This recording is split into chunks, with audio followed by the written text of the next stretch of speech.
वजीर सकीना एतो ने मरकजी हुकूमत पर जोर दिया कि वो बगैर किसी ताखीर के जम्मू कश्मीर को फौरी तौर पर रियासत का दर्जा बहाल करे। एतो ने कहा कि मरकजी क़यादत ने कई बार रियासत का दर्जा बहाल करने का वादा किया है और अब उसे अपना वादा पूरा करना चाहिए। उन्होंने कहा कि लोगों की तवक्कुआत पर तभी पूरा उतर सकता है जब रियासत का दर्जा दिया जाए। मेरे साथ इस वक्त सकीना एतो, ये कैबिनेट मिनिस्टर हैं, उनसे बात करता हूँ।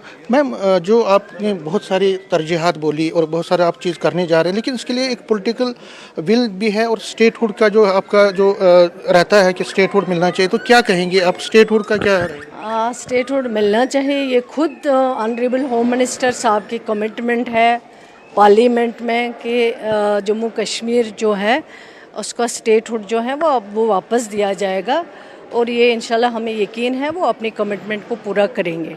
लेकिन जो बीजेपी के लोग हैं वो कहते हैं कि अभी स्टेटहुड नहीं मिलेगा, वो कहते हैं कि हमें अभी ये किसी एक पार्टी की बात नहीं है, स्टेटहुड सबको चाहिए। क्या बीजेपी के लोगों को स्टेटहुड नहीं चाहिए? ये तो सबकी ज़रूरत है, पूरे लोगों की, जो भी जम्मू कश्मीर के लोग हैं उन सब की ज़रूरत है स्टेटहुड, और स्टेटहुड होना चाहिए, मिलना चाहिए। हमने रेजोल्यूशन ऑलरेडी पास।